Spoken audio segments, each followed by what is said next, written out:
This video will contain spoilers for the entire Rewrite visual novel and anime series. You have been warned.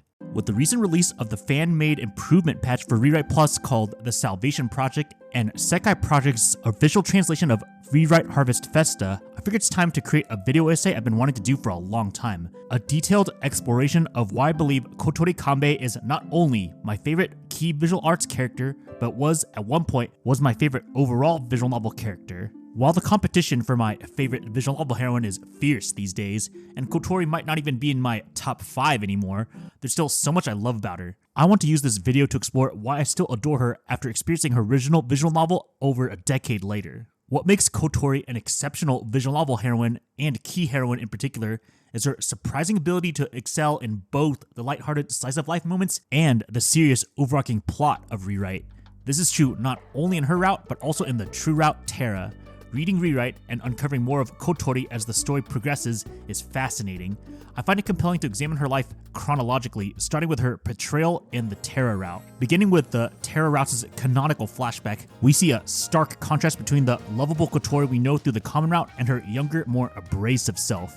As a child, Kotori is depicted as a bratty know-it-all with a genius-level intellect that allows her to see through the flaws in Gaia's ideology, despite her parents' loyal support of the organization. This intelligence, however, leads to boredom for her at school, strained relationships like her getting bullied, resulting in a negative personality and deep loneliness. This extreme contrast to the Kotori we meet in the common route initially shocked and disappointed me, making me question whether this was her true nature. In retrospect, however, it deepens my appreciation for her journey and how she evolves into the person she is in the present. A pivotal moment in young Kotori's development centers on her care for Pero, an abused rescue dog. This situation showcases her surprising loyalty and compassion, even in the face of rejection. Her conflicted emotions when Pero runs away reveal the depth of character and growth for her.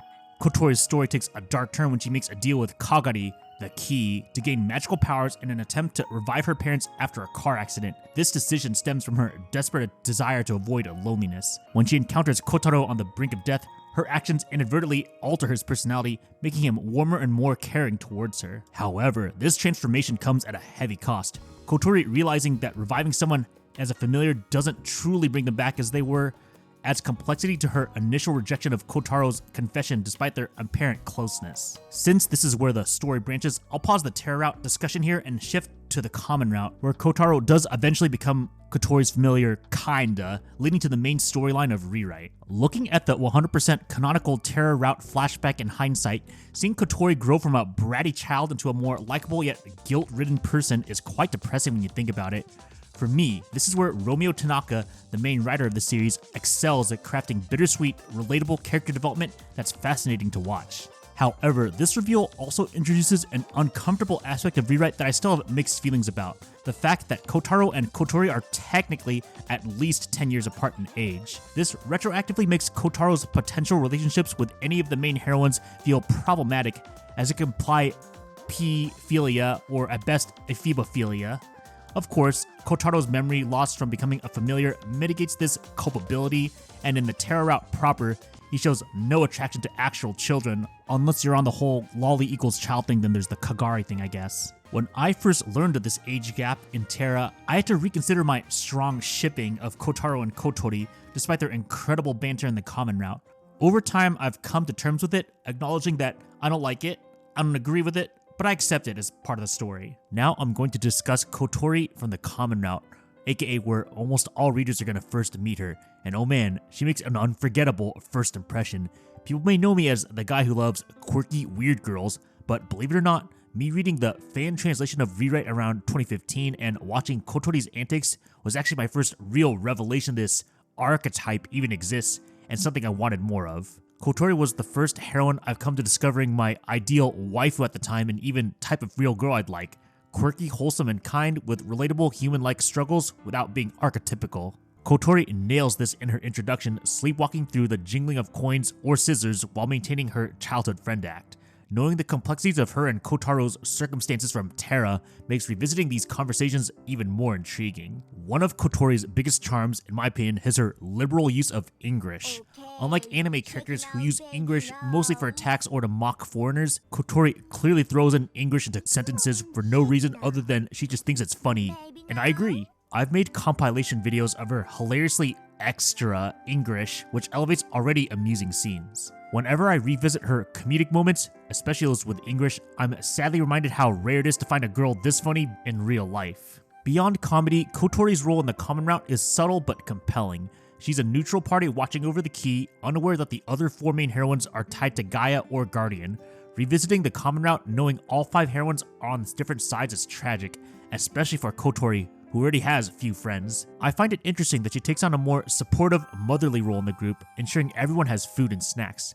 She's also the one cracking jokes alongside Kotaro. This role she's taking on is thought-provoking in the sense that I personally think she's taking after her caring parents she's keeping alive as familiars through being a druid. This present personality contrasts sharply with her bratty, know-it-all child self, making me wonder if this is who Kotori would have been like without her spoiled upbringing. Her comfy childhood friend persona mixed with a sense of mystery, she keeps a subtle arm's length distance from Kotaro, and her clear enjoyment of school life with Kotaro, Yoshiro, and the occult club eventually provides subtle but effective characterization.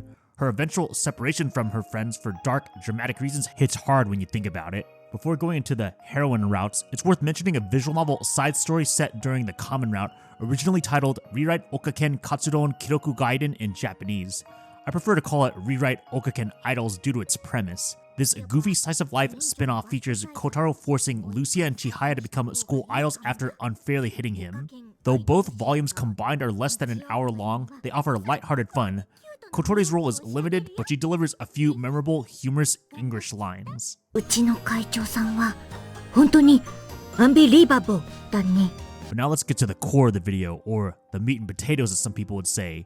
Kotori's heroine routes in both the original rewrite and Harvest Festa. Kotori's route is generally considered the best starting point by fans for the original, as it's the most neutral, avoiding bias towards Guardian or Gaia's perspectives, and offers the most world building. More importantly, Kotori's direct link to the key makes her route pivotal. In my opinion, it's one of the best cases of showing Romeo Tanaka's depressing style, but with complete and understandable storytelling. We learn that Kotori struggles with avoidance and anxiety under pressure. She feels guilty for involving Kotaro in the Guardian-Gaia key conflict and for rejecting his initial confession, which reminds her that his feelings might be artificial due to her wish for someone to be kind to her. In the context of the Terra Flashback, where Kotaro and Kotori first meet, this avoidance and guilt makes sense in hindsight. At the time, however, even as a big Kotori fan, I was frustrated by her insistence on avoiding Kotaro, especially compared to the other 4 heroines, who are less evasive once Kotaro finds them and their roles in the conflict are revealed to him. In Kotori's original route and rewrite, the cheerful, goofy Kotori we came to know and love for her English and goofiness is almost entirely absent, replaced by a deeply depressing tone. We learn that she used the occult club as a coping mechanism for her lonely life.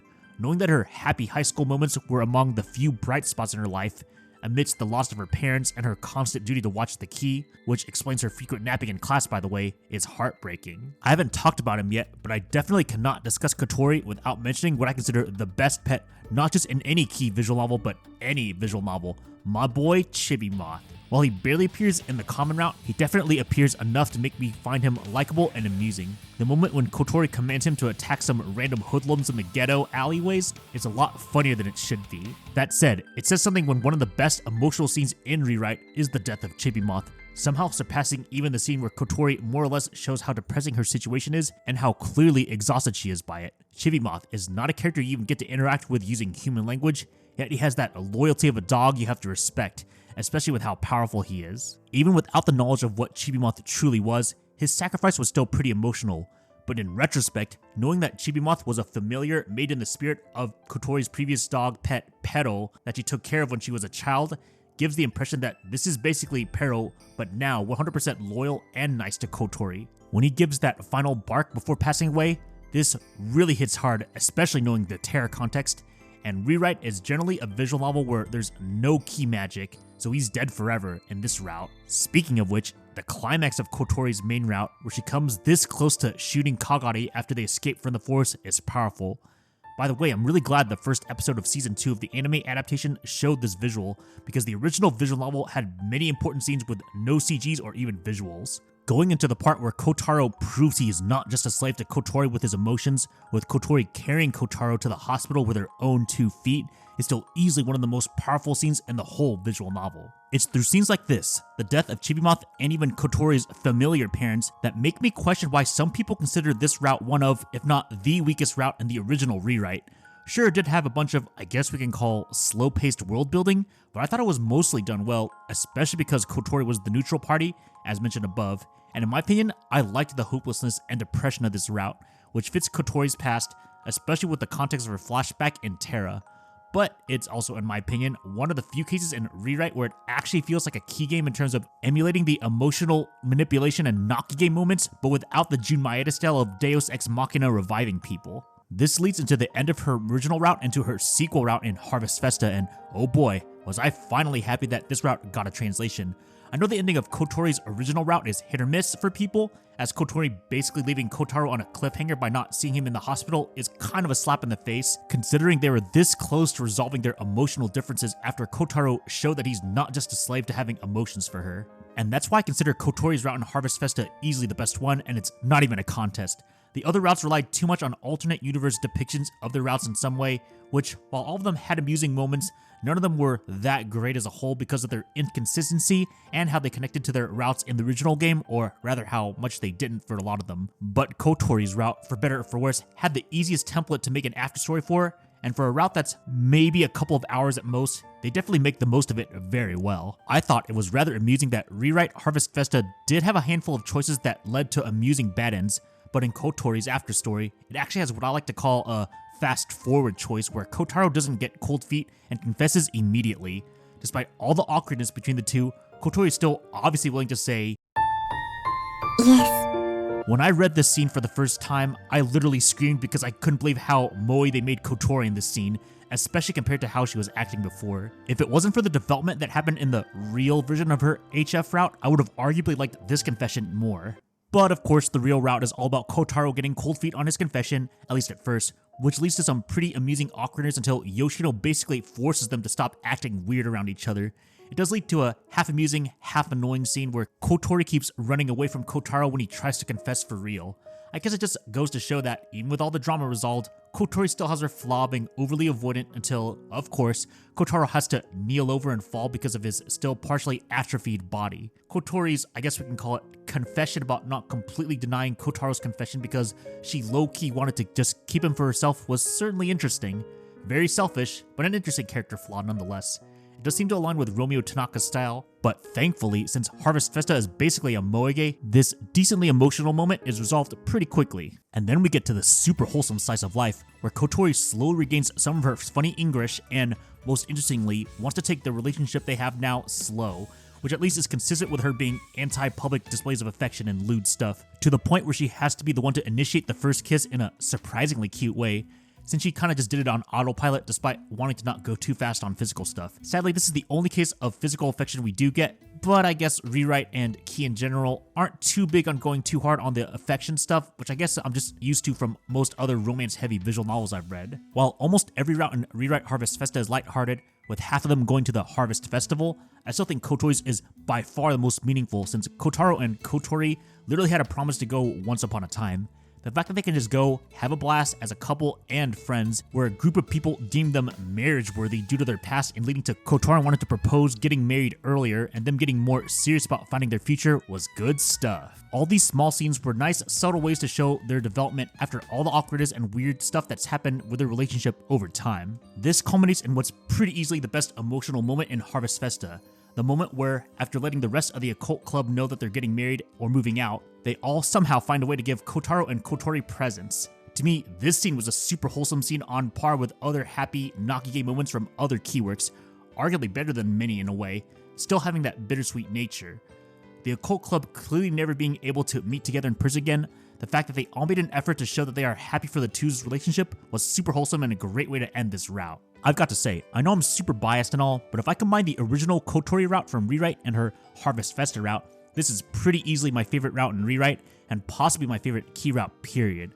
Sure, technically it has to compete with a bunch of true routes from other key visual novels, including Terra, But obviously my bias for really liking Kotori, from her amusing English to her surprisingly good emotional, depressing development, concluding with a really wholesome, bittersweet ending in both routes, is pretty fair, I'd say. At the very least, the combination makes it one of my top favorite non-true routes in visual novels. I think it says something when, at this point, Kotori's Afterstory is the route I've read the most in any visual novel. I've read it a total of 3 times when, at best, I've read a handful of others twice. Once again, while I like a few other visual novel heroines more now, finding out that Kotori's Afterstory was finally translated with an afterstory that fixed the, I guess we can call, the cliffhanger of the original route, where the relationship was up in the air and had a very fitting moe, bittersweet, wholesome route, was incredibly cathartic and nice to have after all this time. While Kotori's role in her own routes in Rewrite and Harvest Festa is obviously exceptional as I've laid out, it's worth briefly mentioning her role in other routes, where her role is much more minor.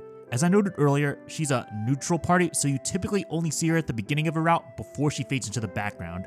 Beyond her signature humorous English, her most standout moment outside her own route is just before Shizuru's route begins. Kotori comments on noticing that Kotaro is in love with Shizuru, despite being Kotori's familiar and supposedly devoted only to her. This subtle nod feels like the primary reason why, in the original version of Rewrite, you had to complete Kotori's route to unlock Shizuru's.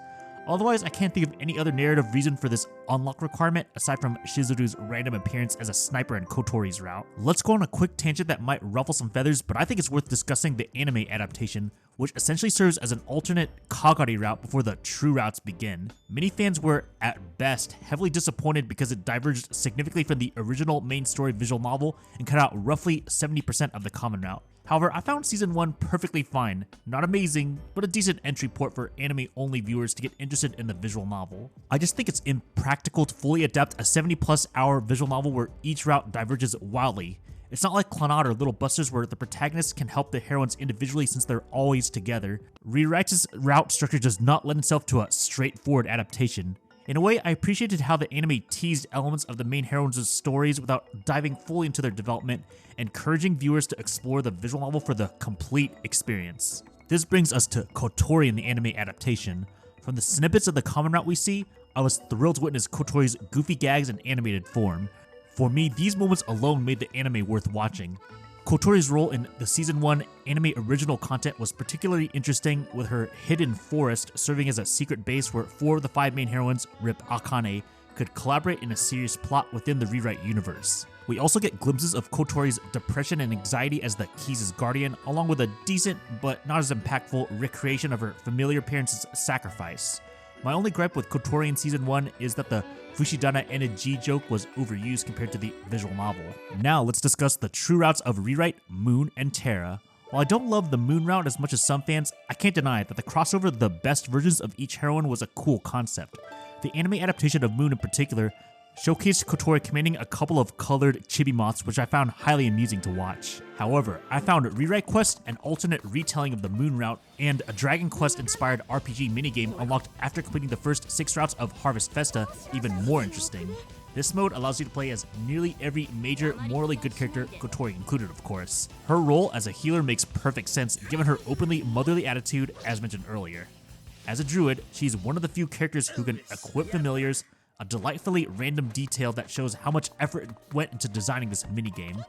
My favorite part though is Kotori's role in Rewrite Quest's item alchemy system, aptly named Atelier Kotori, likely inspired by Atelier Iris by Gust. She crafts items, equipment, and even more familiars using drops from enemies, which perfectly aligns with her role as the primary familiar creator in the original story.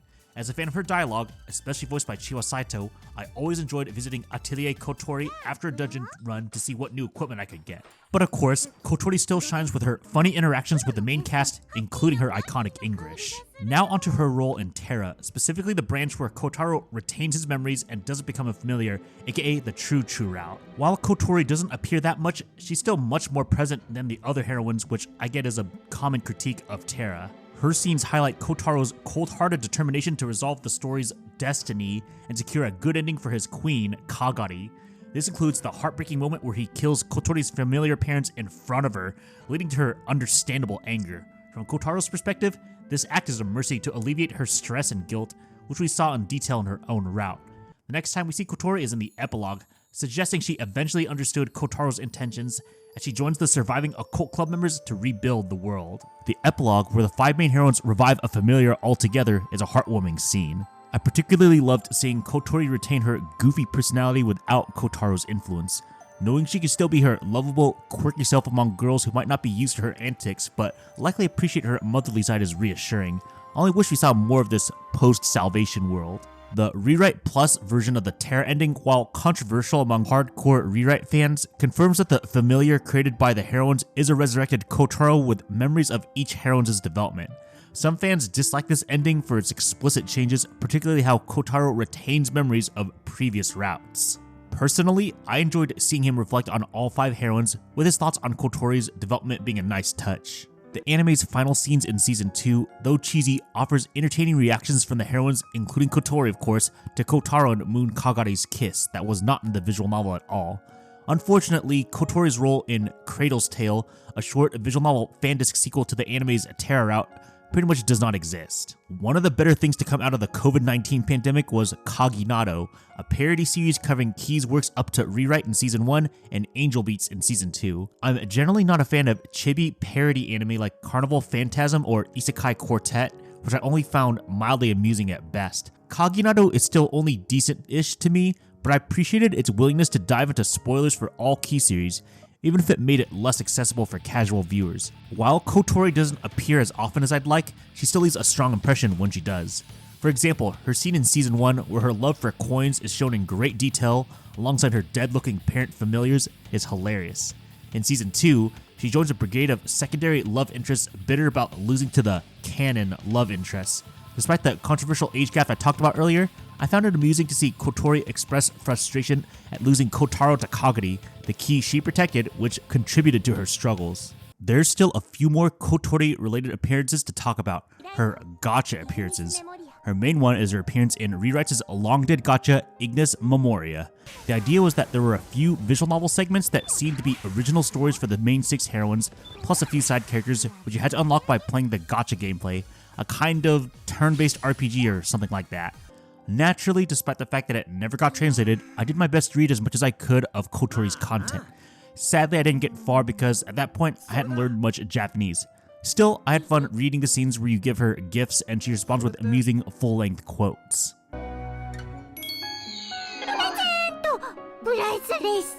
You might be surprised to hear that Rewrite had cameo crossovers in a couple of gachas. First, there was Kotaro and Kotori in a mobile JRPG called Gestalt Odin that featured 3D graphics. I didn't play it, but I was tempted when I saw Kotori in 3D performing some moves. Then there were Kotori and Akane in Itsuwari no Alice. I saved her art, but that's about it. I didn't even look into what the gameplay was like. This brings me to Kotori's voice actress Seiyu, Chiwa Saitou. I'll admit, I'm not someone who typically follows Japanese voice actors closely. Many just kind of blend together for me. And I've never been as invested in them as many fans are, especially ones who get big into ones like Kana Hanazawa. As someone who didn't know much about Japanese culture or the language for a long time, I feel like I couldn't properly judge what was good or bad Japanese voice acting quality. While Chiwa Saitou likely does a great job voicing characters like Senjo Gahara from Monogatari, Homura from Madoka Magica, and Aoi from Danganronpa, none of those roles blew me away enough to make her a favorite. However, it's her performance as Kotori, which I thought was exceptional and stands out as my favorite Japanese voice acting performance. Chiwa really delivers Kotori's quirky English with great flair, elevating her humor to another level. And even beyond the comedy, Chiwa masterfully portrays Kotori's complex emotional range, from her depression, anxiety, and bratty know-it-all moments as a child. This balance of humor and depth makes Chiwa Saitou the only voice actress I'd include in my top 10 on My Anime List or Annie List. In Keys' 2025 popularity poll, Kotori remains the highest ranked Rewrite character, narrowly missing the overall top 10, but she still beat out popular heroines like Yuri and Yui from Angel Beats, and even Rewrite's protagonist Kotaro, who I consider the best Key protagonist, is impressive and shows her enduring popularity among Key fans. And that wraps up my thoughts on Kotori Kanbe, and why I think she's not only the best Rewrite heroine, but also the best Key heroine and one of the greatest visual novel heroines ever. Her unique humor, goofy puns, quirky English, combined with surprising depth, backstory, and development make her consistently excellent both in the original Rewrite and in Harvest Festa and all of her spin-offs. She's not the most archetypical heroine, but it's her unique charm while still being a quality character that makes her unforgettable. What are your thoughts on Kotori or the Rewrite series as a whole? Feel free to leave a comment below.